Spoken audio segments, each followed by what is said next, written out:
साधन करने वाले को ये अनुभव होता है, जो सही साधन कर रहे हैं। पहला, काम क्रोध पहले जितने तूफान लेकर आते थे अब वैसा नहीं आते हैं। साधक को अनुभव होता है, जो सही साधन जिसका चल रहा है उसको यह अनुभव होगा। काम क्रोधादि दोष पहले जितना तूफान लेकर के आते थे, जितनी जल्दी जल्दी आते थे, अब उतना नहीं आते हैं।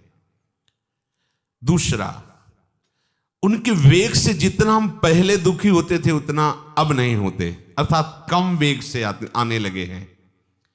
तीसरा, पहले जितनी देर तक हम काम आदि के चिंतन में टिकते थे अब उतनी देर नहीं टिकते।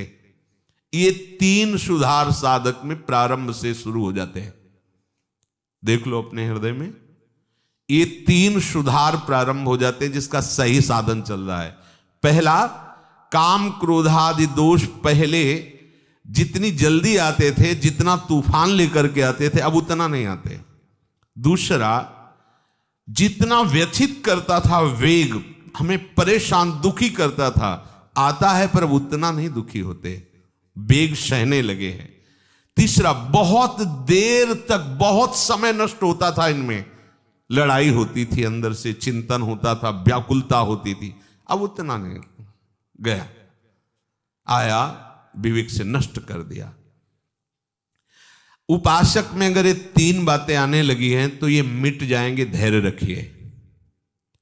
अगर ये तीन बातें आपके अंदर आ रही हैं, आपको दिखाई दे रहा सुधार है, तो अब इसका आखिरी कनेक्शन है मैं शरीर हूं या शरीर मेरा है, काट दो, ये सब खत्म हो जाएगा। पर पहले ही आएगा, क्योंकि साधना प्रारंभ शरीर को लेकर के ही होती है, और इनकी बिल्कुल भी स्फुरना ना रहे, इनसे संबंध रखना नहीं है, तभी इनकी स्फुरना बंद होगी। मन बुद्धि में तदात्म, शरीर में तदात्म, फिर आप इनको जीत लें, ऐसी सामर्थ्य आप में नहीं है। जैसे जैसे भजन मार्ग में आगे बढ़ते हैं वैसे वैसे कम होते जाते हैं। जहां एक काम आदि विकार कम होने लगे तब साधक को परमात्म शक्ति का और अनुभव होता है। उसी शक्ति से, विवेक शक्ति से शरीर संबंध को ही हटा देता है। मैं कोई शरीर थोड़ी हूं जो मांग हो रही है अंतःकरण और शरीर की है, नहीं, इसको धर्म में लगाना है, प्रभु में लगाना है, नहीं नहीं। शरीर राग मिटा, विकारों की कोई गुंजाइश ही नहीं है, तभी वो रास विलास का अनुभव करता है। पांचों भूले देह सुधी, तब छठे भावना रास की। पहले तो ये प्रपंच हटे ना, राग हटे ना भोगों का। कभी कभी साधक को ऐसा प्रतीत होता है कि काम क्रोध का वेग पहले से भी अधिक आ रहा है। इसका दो कारण हो सकता है। पहला है कि आपको साधन करते हुए कोई भारी कुसंग हो गया।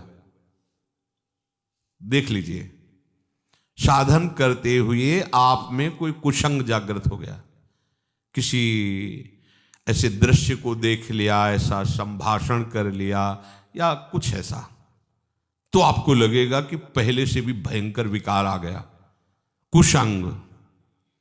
अगर ऐसा नहीं हो, आपका साधन ठीक चल रहा है और फिर आपके अंदर ये बात आई है, तो कह रहे हैं कि जब भोगासक्ति मिटती है तो साधक की बुद्धि पवित्र होती है। पवित्र बुद्धि में थोड़ा भी स्फुरण पहाड़ जैसा नजर आता है, थोड़ा भी दोष उसे बर्दाश्त नहीं होता।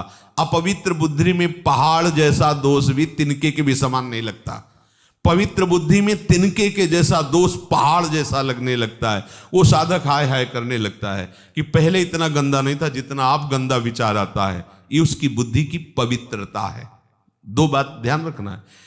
पहले तो तुरंत हमें देखना है अपनी दिनचर्या में कि कोई दृश्य का कुसंग, शब्दों का कुसंग, व्यक्ति का कुसंग, भोजन का कुसंग तो नहीं हो गया, जो हमारे अंदर इतनी विकार की वृत्ति आ गई। अगर आप निर्णय कर लिए कि नहीं ऐसा नहीं है, तो फिर आप निश्चिंत हो जाओ, ये आपकी बुद्धि की पवित्रता है जो आपके थोड़े से भी दोष को पहाड़ जैसा दर्शन करा रही है। अंतःकरण जैसे जैसे शुद्ध होता है तो साधक को थोड़ा सा भी विकार सहन करने की वो असहनशील हो जाता है। ऐसी बात कैसे आ गई मेरे हृदय में? ये पवित्रता का लक्षण है। ऐसा कैसे हो गया, मेरा मन कैसे राजी हो गया, नहीं हाय हाय मच जाता है, ऐसा कैसे हो गया। तो उसको लगता है कि बहुत हमारी बुरी दशा है, यद्यपि उसकी बहुत पवित्र दशा, अंतःकरण इतना निर्मल हो रहा है कि वो छोटी सी स्फुरणा को भी बर्दाश्त नहीं कर पा रहा है। यत चेत शाम, जब तक साधक शरीर और इंद्रियों से सुख भोगने के लिए लालायित रहता है, साधक की बात कह रहे हैं, संसारी तो रहता ही है, तब तक उसका असत संबंध सर्वथा नष्ट नहीं होता, इसलिए उसका मन उसके वश में नहीं रहता। और जब साधक भगवत रस प्राप्त करने का लोलुप हो जाता है तो उसे शरीर और भोगों से संबंध मिटाना ही होता है या स्वाभाविक मिटने लगता है, तब उसका मन निर्मल हो जाता है। मन में फिर काम क्रोध की स्फुरणा ही नहीं होती, मन स्वतः वश में हो जाता है। इसलिए भगवान कहते यत चेत शाम, अभी तो ब्रह्म निर्वाणम वर्तते विदितात्मनाम। उस साधक को भगवान विदितात्म नाम कहते हैं, जो जानना चाहिए वो जान जाता है, जिसके जानने के बाद कुछ भी जानना बाकी नहीं रहता। जो प्रभु को जान जाता है वो सब कुछ जान जाता है, क्योंकि प्रभु ही सब कुछ बने हुए हैं। प्रभु को जान गया तो सब कुछ जान गया, उसे और कुछ जाना कि ये जानना है वो जानना अब बाकी नहीं रहेगा। प्रभु को प्राप्त कर लिया तो कुछ प्राप्त करना बाकी नहीं रहता। शरीर के रहते हुए वो ब्रह्म स्वरूप भगवत स्वरूप हो जाता है।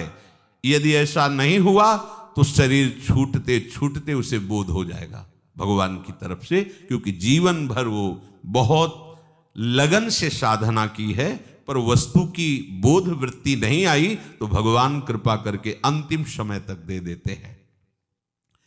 उसकी स्थिति में कोई अंतर नहीं पड़ता, वो जीते जी या शरीर छूटने के बाद दोनों एक ही गति को प्राप्त होते हैं।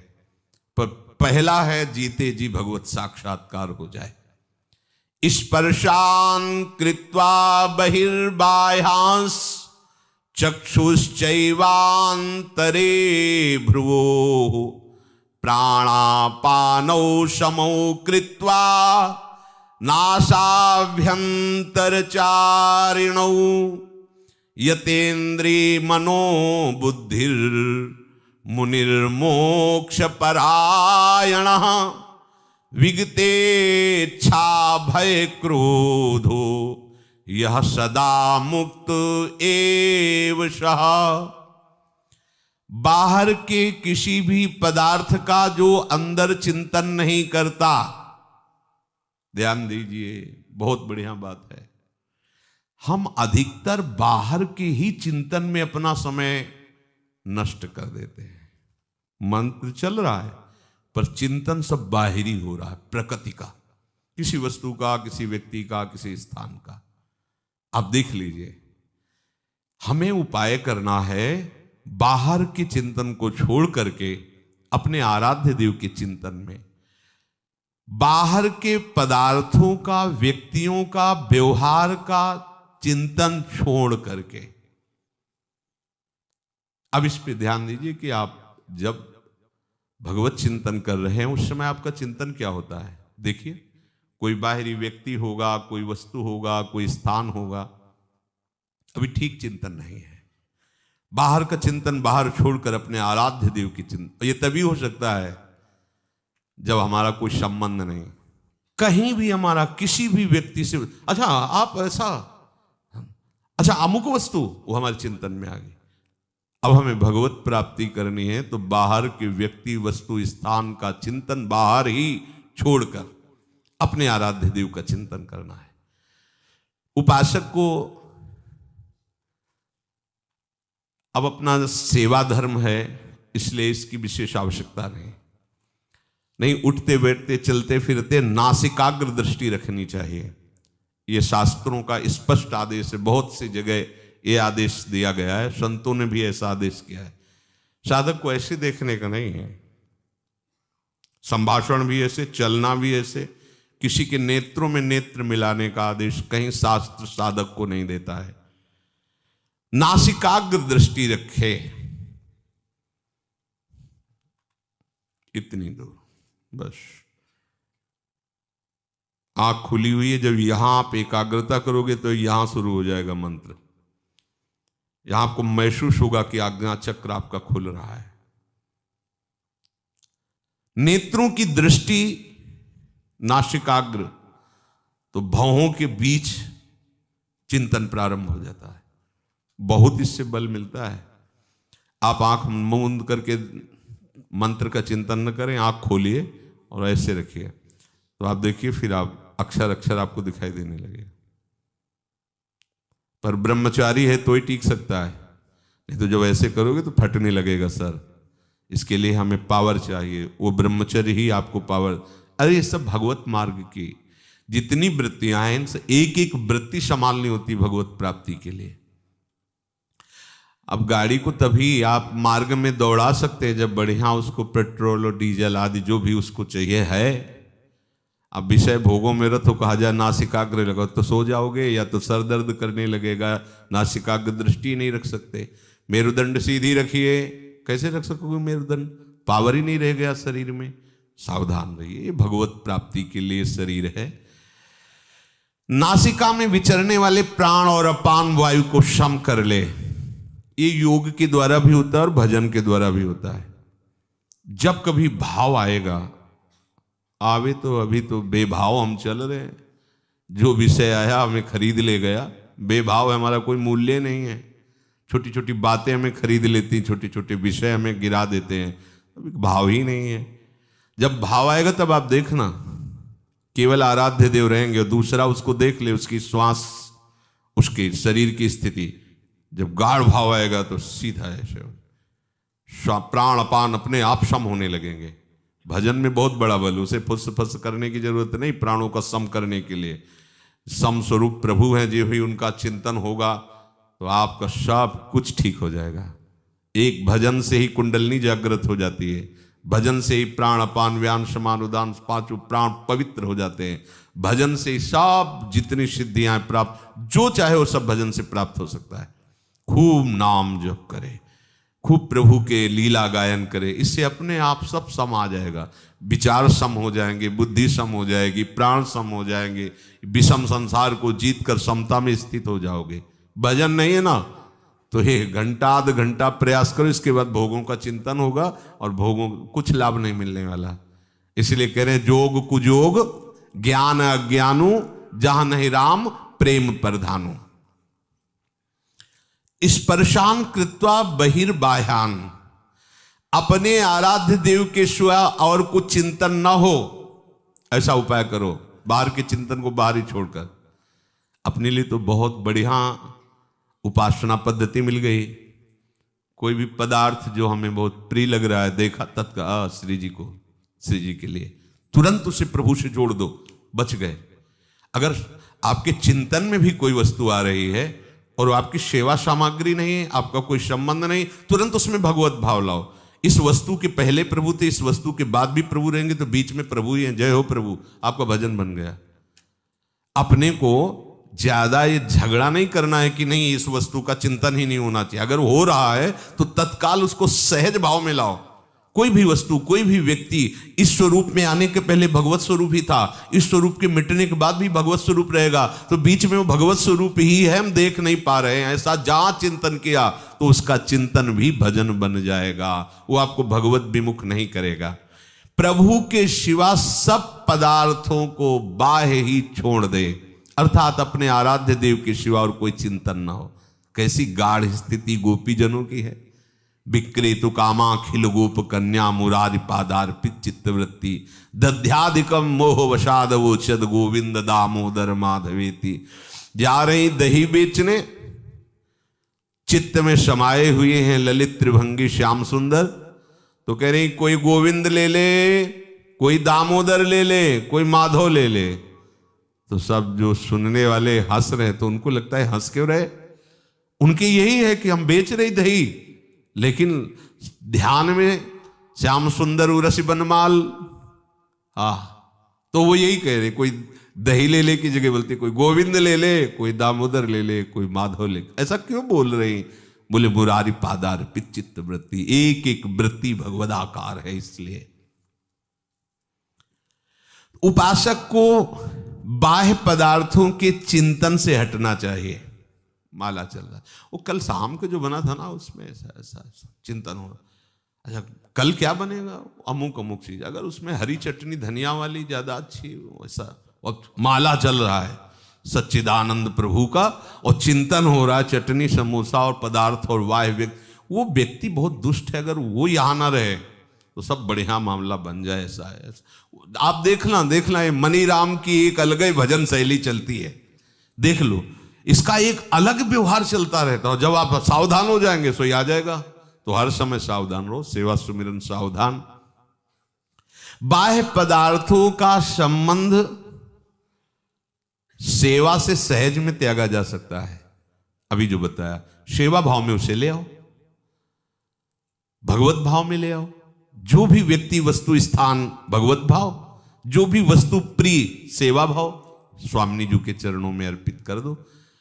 अगर आपको प्रगट में नहीं मिल रही तो जो चिंतन में किया उसी को अर्पित करो। गरम गरम जलेबी, हाँ ठीक है, पाओ श्री जी, उसी से। अपना तो भजन इतना सरस है, अपने को कोई फंसा ही नहीं सकता। अगर आप ये सीख जाएं तो सखियों से चतुर और कोई नहीं है। चतुर शिरोमणि प्रियालाल को भी सुख पहुंचाती हैं। अपने को कोई नहीं फंसा सकता, न कोई विषय, न कोई पदार्थ, न कोई व्यक्ति। बस आप चतुर बनिए। जो व्यक्ति वस्तु विषय स्थान आए, सेवा लायक नहीं है तो भगवत स्वरूप, और सेवा लायक है तो उसी समय सेवा में समर्पित कर दो। बाद में जो होगा वो अलग चीज है। उसी समय मानसिक सेवा प्रारंभ हो जाएगी। उसी समय सेवा, खाली मत रहो।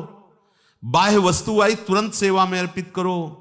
बाह्य व्यक्ति आया समझ में नहीं आ रहा, भगवत भाव कर लो, वो आपका भजन बन जाएगा। नहीं, माला चलता रहता है और विषय चिंतन होता रहता है।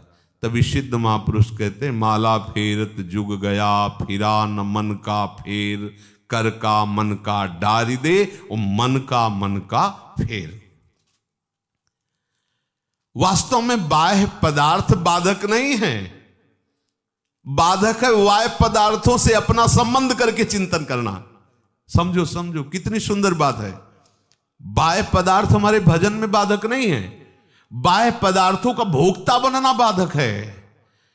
जो हमें प्रिय उससे राग, जो अप्रिय उससे द्वेष। राग द्वेष जनित पदार्थों का, व्यक्तियों का, वस्तुओं का चिंतन होना, यही हमारे परमार्थ में बहुत बड़ी बाधा है। और उसे प्रभु में ले लेना बहुत सरल है। चतुरता पूर्वक करो। अगर माया चतुर है तो उससे अनंत गुना चतुर मायापति है, तभी तो उसके अधीन है। और हमें मायापति को अधीन करने की बात मिल गई। उनका नाम, उनका मंत्र, उनकी लीला, उनका गुण, उनका रूप, इससे अधीन हो जाते हैं प्रभु। इस माने हुए अपने संबंध का त्याग कर दीजिए। तो स्पर्शान कृत्वा बहिर्बाह्यान, मुझे ये बहुत पसंद है, नहीं मेरी प्रियाजू को पसंद है, ये तो बहुत सुगंधित, हाँ प्रियाजू के लिए अच्छा रहेगा, आना चाहिए हर बात में। आप क्या गा लेते हैं, हाँ प्रियाजू की कृपा है, ऐसा वो गवा रहे हैं। आप क्या बजा लेते हैं, प्रियाजू की कृपा है, वो बजवा रहे हैं। उन्हीं के कहीं आप ना हो, ये अभी सब सुधर जाए। पर जब कोई गड़बड़ी की बात हुई तो बोले प्रभु की ऐसी इच्छा थी। और जब प्रशंसा की बात हुई तो पता है 5 साल से हम अभ्यास कर रहे हैं तबले का, तब जाके धुनी निकाल पाए हैं। और गलती का अभ्यास अनंत जन्मों से कर रहे तो प्रियाजू करवा रहे। ये चतुरता ठीक नहीं है। आप अगर ऐसे चतुर बनो जो हर वृत्ति को भजन बना लो, तो अभी आनंद की अनुभूति और सच्ची मानो। चाहे जितना बड़ा कोई किसी भी विषय में प्रवीण हो, वो प्रभु की ही कृपा से हुआ है। और अगर चूक कर दे, प्रभु के सिवा अपने अहंकार में आ जाए, वो सब मिथ्या हो जाता है, सब व्यर्थ हो जाता है, किसी काम का नहीं रहता।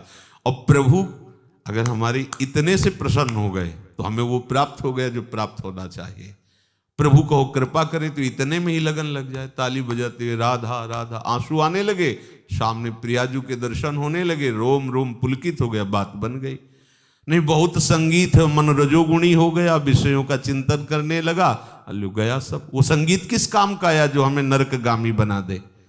वो राग ध्वनि किस काम की आई जो हमें संसार में आसक्त कर दे? वो भोग किस काम का जो हमें प्रिया प्रीतम का विस्मरण करा दे? उपासक को चतुरता पूर्वक उपासना की सिद्धि के लिए हर वस्तु, व्यक्ति, क्रिया को भगवत स्वरूप बनाना है, भगवत अर्पण करना है।